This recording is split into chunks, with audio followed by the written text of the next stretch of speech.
தாய் தந்தையர்களை நினைக்க வேண்டும். பக்தி என்பது அங்கிருந்தும் ஊற்றெடுக்க வேண்டும்.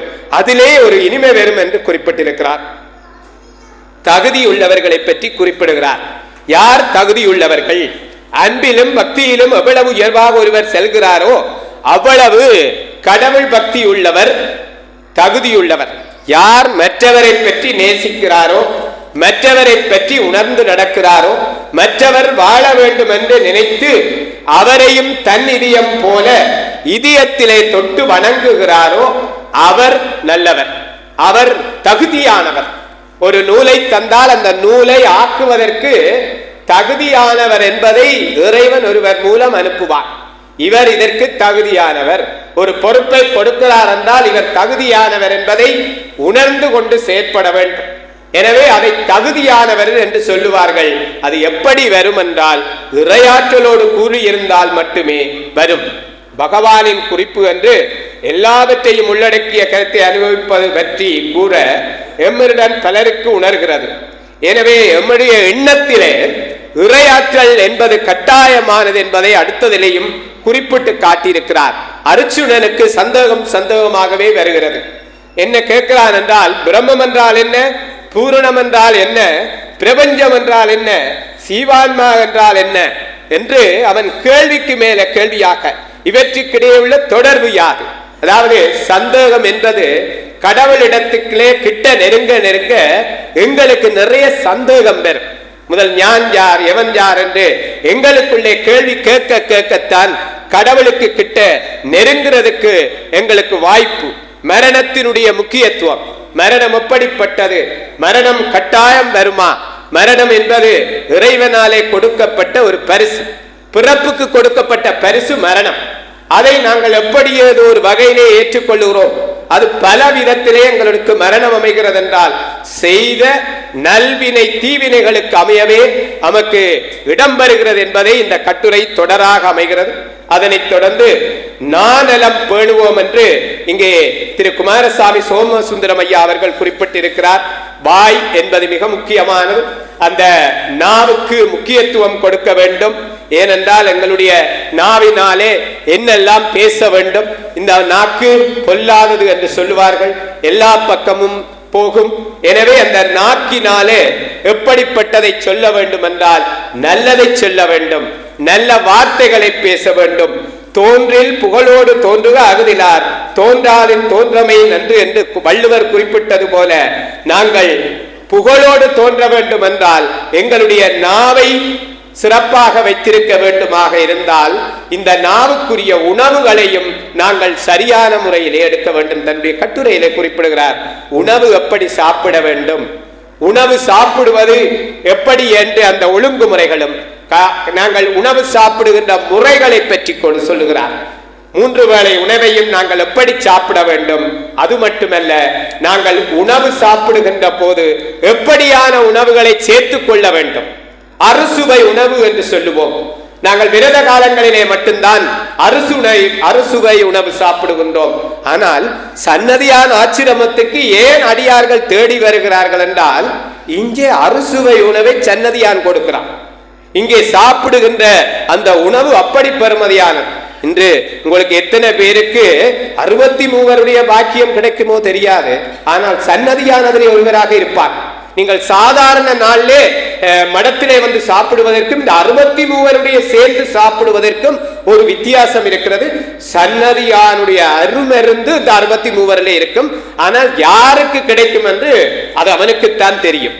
ஏனென்றால் உணவை தருவது சன்னதியான். உங்களுக்கு எல்லாம் பூசை நடைபெறும், 63 பூசை நடைபெறும். சிவபுராணம் மோதி உங்களையும் 63 பாவனை பண்ணி பூசை வைத்து நீங்களும் ஒரு தெய்வமாக இன்று எத்தனை பேருக்கு சன்னதியான் பாக்கியம் என்றால் அது நீங்கள் கொடுத்து வைத்தவர்களாக நினைத்துக் கொள்ளுங்கள்.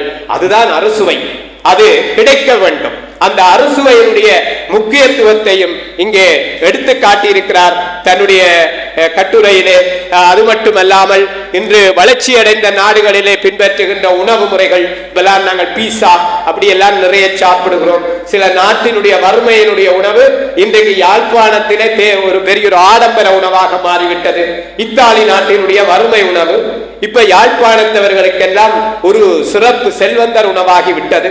ஏனென்றால் அதை சாப்பிட்டுட்டு மேலே அதை சொல்கிறார்கள் வைத்தியர்கள், அந்த பீஸாவை சாப்பிடக்கூடாது, இருதய நோய்கள் எல்லாம் நிறைய வரும் என்று. ஆனால் நாங்கள் விரும்பி சாப்பிடுகிறோம். இது இன்றைக்கு உணவுகள் எது, நாங்கள் எடுக்கப்பட வேண்டிய உணவு எது, எடுக்க முடியாத உணவு எது என்றெல்லாம் இங்கே குறிப்பிட்டிருக்கிறார் தன்னுடைய கட்டுரையிலே. ஏனென்றால் இந்த நாவளத்திற்கு பெருமதி வாய்ந்தது சொல்லுவார்கள். எனவே அந்த நாவினுடைய சிறப்பையும் நானலம் பேணுவோம் நலன் பெறுவோம் என்று சொல்லி இருக்கிறார். கண்ணீருக்கு தீர்ப்பாகி வா என்று அங்கே கே சிவஞான ராஜா அவர்கள் இங்கே முருகப்பெருமானுடைய அந்த கவிதையை வடித்திருக்கிறார். அடுத்து வழித்துணை என்று ஆசு கவி சேனா சிவசுப்பிரமணிய ஐயா தொடராக கட்டுரை எழுதியிருக்கிறார். அது மட்டுமல்ல, கவிதை எழுதியிருக்கிறார். அது மட்டுமல்ல, பெற்றற்ற பக்தியுடன் கடவுளை பிரார்த்தித்தால் கடவுளை காணலாம், அப்ப பெற்று வைக்க வேண்டும் கடவுளிடத்திலே என்பதை மதுரகவி காரியம்பி அருளானந்தம் அவர்கள் தன்னுடைய கட்டுரையிலே குறிப்பிட்டிருக்கிறார். கடவுளை நாம் எப்படி பெற்று வைக்க வேண்டும், அவரிடத்திலே நாங்கள் அடைவதற்குரிய வழி என்று காட்டியிருக்கிறார். எனவே அடுத்ததாக பார்த்தாவது பழகுவோம். யார் நல்லவர், இந்த மானுட உலகிலே நல்லவர், நாங்கள் மதிக்கப்பட வேண்டியவர்கள் யார் என்பதை பற்றியும் அங்கே குறிப்பிடப்பட்டிருக்கிறது. அடுத்து நித்திய அன்னப்பணிக்கு உதவி புரிந்த பெருந்தகைகளுடைய பெயர்களும் அவர்களுடைய பெருமதியும் காணப்பட்டிருக்கிறது. அடுத்ததாக அடியும் முடியும் என்று திரு ராம ஜெயபாலன் அவர்கள் அங்கே கட்டுரையாக்கம் செய்திருக்கிறார். அந்த இறைவனை காண்பதற்கு நாங்கள் எப்படியான வழிகளிலே இறைவனை காணலாம், அங்கே அடிமுடி தேடிய வரலாறுகளும் அந்த அற்புதங்களையும் பற்றி அங்கே எங்களுடைய பிரம்மாவும் விஷ்ணுவும் அடிமுடி தேடிய காண உண்ணாது யார் பெரியவன் என்று நாங்கள் இறுதியாக அந்த சோதிப்பிடம்பாக இருந்து அந்த இறைவனை காண முடியாமல் இன்று வரைக்கும் தேடிக்கொண்டிருக்கிறார்கள் அடியையும் முடியையும். அதே போல திருக்கயிலாயத்துக்கு இன்றும் போய் அந்த இறைவனுடைய காட்சியை காணலாம் என்று தேடுவது போல அந்த அடிமுடி தேடிய வரலாறுகளை எல்லாம் அங்கே செப்பனிட்டு காட்டியிருக்கிறார்கள். இயற்கையை படைத்த இறைவன் இந்த உலகத்திலே பலவிதமாக படைப்புகளை செய்திருக்கிறார். அந்த படைப்புகளிலே இருந்து நாங்கள் எப்படியான தன்மைகளை, நன்மை தீமைகளை எல்லாம் இந்த உலகத்திலே இருக்கிறது, அதனை நாம் எவ்வாறு அனுபவிக்க வேண்டும் என்பது பற்றியும் இங்கே கட்டுரையிலே குறிப்பிடப்பட்டிருக்கிறது. அது மட்டுமல்லாமல் இலக்கிய மரபுகளால் பெரிதும் அறியப்படும் 20ஆம் நூற்றாண்டு முற்பட்ட யாழ்ப்பாணத்து இந்து ஆலயங்கள் திரு சண்முகலிங்கம் சஜீலன் அவர்கள் எங்களுடைய அந்த யாழ்ப்பாணத்து கலாசார பண்பாட்டு விழுமியங்கள், எங்களுடைய எத்தனையோ ஆலயங்கள் இந்த போர்த்துகீசர் ஒல்லாந்தர் வந்த காலத்திலே எங்களுடைய ஆலயங்கள், எங்களுடைய சைவ சமய பண்பாட்டு விழுமியங்கள் எல்லாம் அழிக்கப்பட்டன. ஆனால் இன்றும் பல இடத்திலே அந்த புதைபொருள் ஆராய்ச்சியாக கண்டுபிடித்துக் கொண்டிருக்கிறார்கள். இன்னும் பல கல்வெட்டுக்களாக பெற்றுக் கொண்டிருக்கிறார்கள். பல வரலாற்று ஆலயங்களை குறிப்பிடுகிறார்கள்.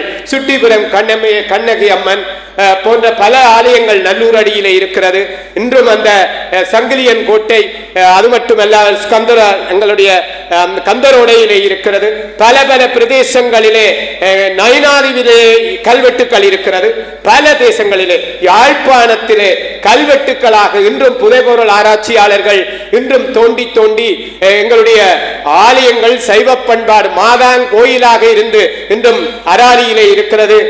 கண்ணகி அம்மனை மாதாம் தெய்வமாக எங்களுடைய அந்நியர்களுக்காக சமயத்தை மாற்றி வழிபட்ட எங்களுடைய காப்பாற்றியவர்கள், எங்களுடைய பெரியவர்கள் அந்நியரோடு போராடி சைவ சமயத்தை காத்தவர்களுடைய அற்புதங்களை எல்லாம் இங்கே குறிப்பிட்டிருக்கிறார்கள்.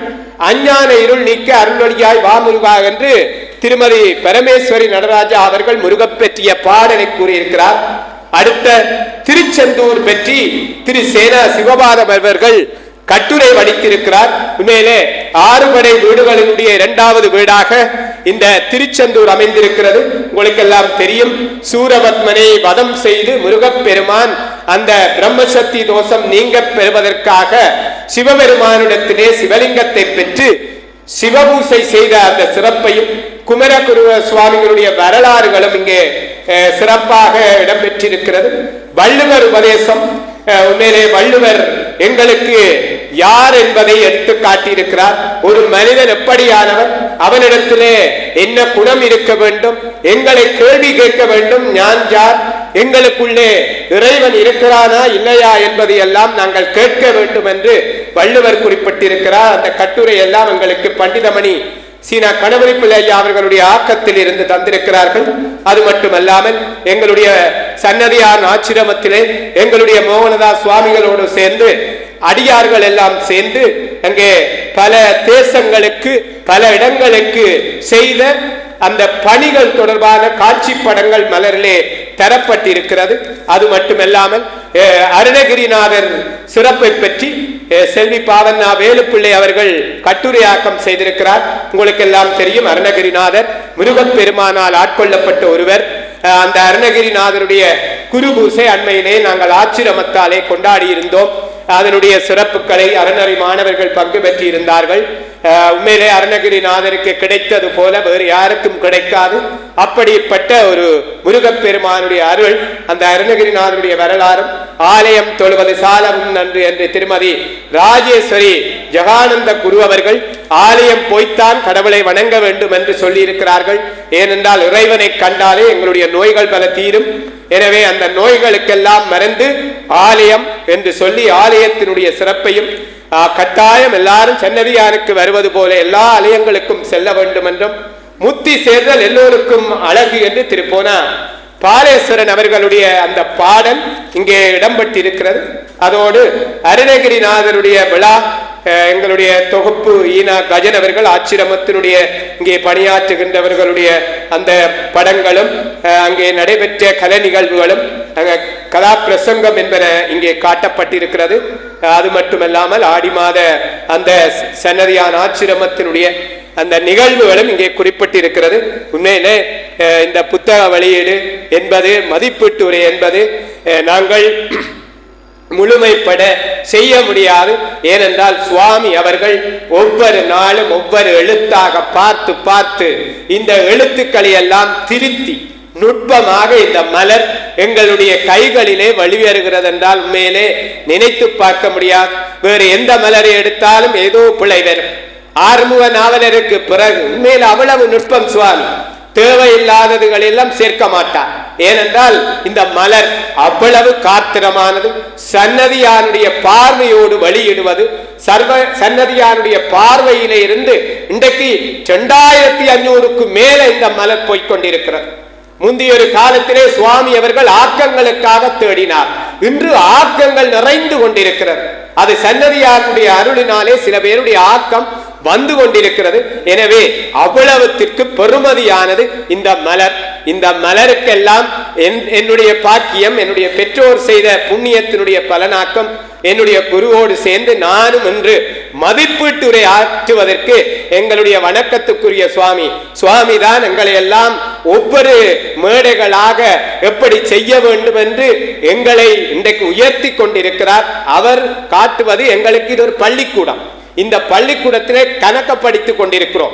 ஒரு நூல் வெளியீடு எப்படியெல்லாம் செய்யலாம், என்னென்னெல்லாம் தொண்டுகள் செய்யலாம் என்று கூட சுவாமி மூலம்தான் கற்றுக்கொள்ளுகிறோம். அவர் சன்னதியான் மூலம் கற்றுக்கொள்ளுகிறார். இந்த பாக்கியம் எங்களுக்கு கிடைத்திருக்கிறது. நல்ல அற்புதமான நாளிலே எனக்கு மதிப்பீட்டு உரைக்கு நல்லதொரு வாய்ப்பை தந்த சுவாமி அவர்களுக்கு அவருடைய திருவடியை பணிந்து கேட்டுக்கொண்டிருந்த அடியார்களுக்கும் என்னுடைய பாதம் பணிந்து நன்றி கூறி விடைபெறுகிறேன். நன்றி, வணக்கம்.